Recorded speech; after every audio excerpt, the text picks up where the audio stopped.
Hello friends, எல்லாருக்கும் வணக்கங்க. நம்ம இன்றைக்கி வர்னிஸ் கிச்சனில் ஒரு சூப்பரான ரெசிபி தாங்க பண்ண போகிறோம். அது என்னென்னா இட்லி உப்புமா தாங்க பண்ண போகிறோம். இப்போ நம்ம இட்லி செஞ்சுட்டு இட்லி மீதமாயிடுச்சு அப்படின்னா அதை உப்புமா செஞ்சுக்கலாங்க. ஃபஸ்ட்டு என்ன பண்ணோம், இட்லியை கொஞ்சம் தண்ணி வச்சு தண்ணியில் ஒரு 2 நிமிஷத்துக்கு ஊற வச்சிடணுங்க.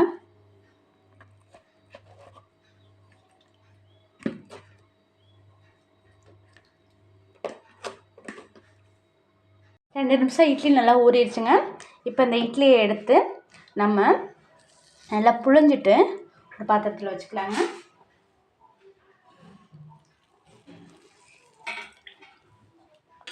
தண்ணி நல்லா புழிஞ்சிட்டு வச்சுக்கலாங்க.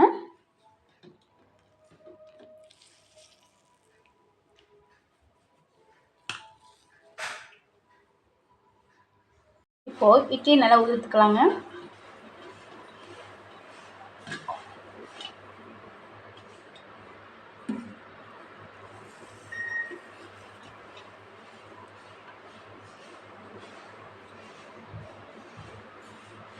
அடுப்பில் ஒரு கடாயை வச்சுக்கலாங்க. கடாயை சூடானதுக்கப்புறம் ஒரு 2 கரண்டி எண்ணெய் ஊற்றிக்கலாங்க.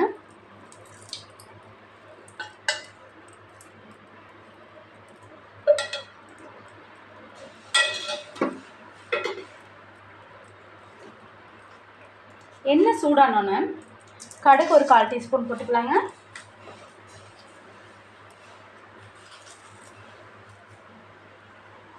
கடலைப்பருப்பு ஒரு 1/2 டீஸ்பூன் போட்டுக்கலாங்க.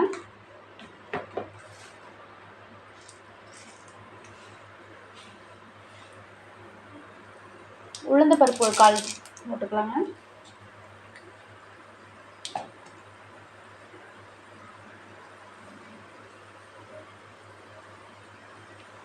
ரெண்டு பச்சை மிளகாய் போட்டுக்கலாங்க.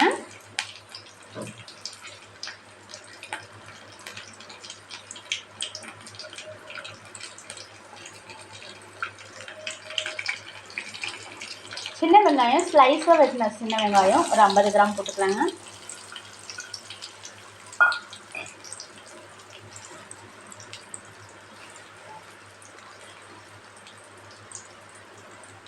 ஒரு கொத்து கருவேப்பிலை போட்டுக்கலாங்க.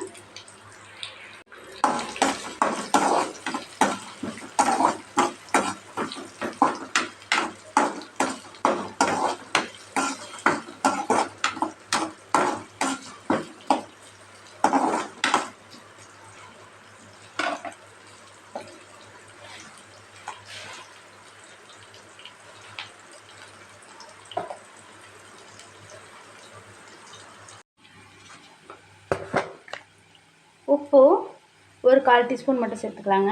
ஏன்னா நம்ம இட்லியிலேயே உப்பு இருக்குதுங்க, 1/4 டீஸ்பூன் மட்டும் சேர்த்துக்கலாங்க. இப்போ நம்ம எடுத்து வச்சுருக்கிற இட்லி அதில் போட்டுக்கலாங்க.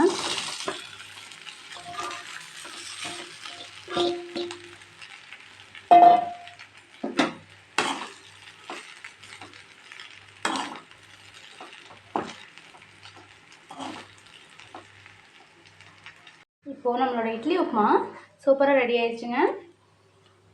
லைட்டாக கொத்தமல்லி தழை தூவி ஆஃப் பண்ணிக்கலாங்க.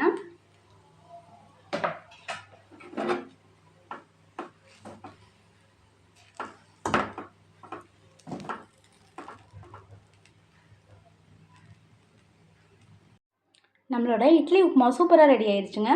இட்லி உப்புமா பிடிச்சிருந்துச்சுன்னா வர்னிஸ் கிச்சனை சப்ஸ்கிரைப் பண்ணுங்கள், லைக் பண்ணுங்கள், ஷேர் பண்ணுங்கள், உங்கள் ஃப்ரெண்ட்ஸுக்கும் ஷேர் பண்ணுங்கள்.